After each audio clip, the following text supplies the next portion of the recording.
नमस्कार मंडळी. तर आज आहे महाशिवरात्र.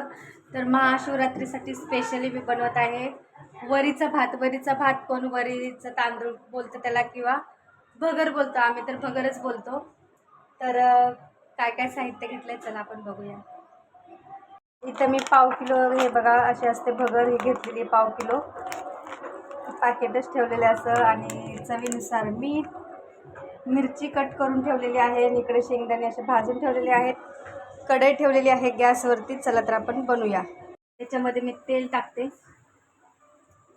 तर भगरीचा भात करताना एवढं तेल काय लागत नाही आहे, कमीच लागतं. तर मी बघा थोडंसं टाकलेलं आहे, आणि आपण आता टाकणार आहे तेलामध्येच लगेच मीठ चवीनुसार. मीठ टाकलं की आपण टाकणार आहोत मिरची. तर आपल्या हिशोबाने बघा, मला तिखट आवडतं म्हणून मी तिखट बनवणार आहे.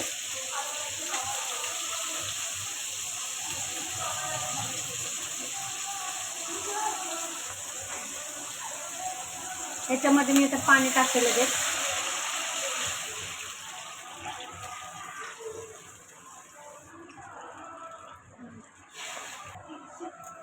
तर हे बघा भगर, आता मी पाणी ही थोडीशी ना मी भाजून घेतली, दाखवायचं राहिलं माझं, थोडीशी भाजून घेतलेली आहे.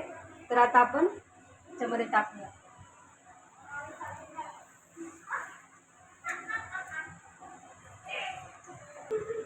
इथं उकळते आता. तर शिजत आलं की आपल्याला शेंगदाण्याचं कूट टाकायचं. तोपर्यंत मी आता उकळत कुटून घेते.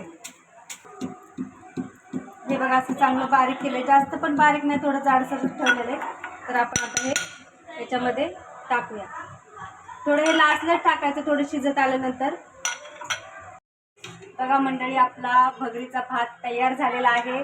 साधा सोपा एकदम. ह्याच्यात बटाटे टाकायचं मी विसरली बरं का, कारण माझ्याकडे इथं नव्हतं म्हणून मी टाकलंच नाही आहे. तर असा साधा सिंपल पद्धतीनं बनवलेला आहे भगरीचा भात, उपासाचा स्पेशली. कसं वाटली रेसिपी नक्की कमेंट करून सांगा.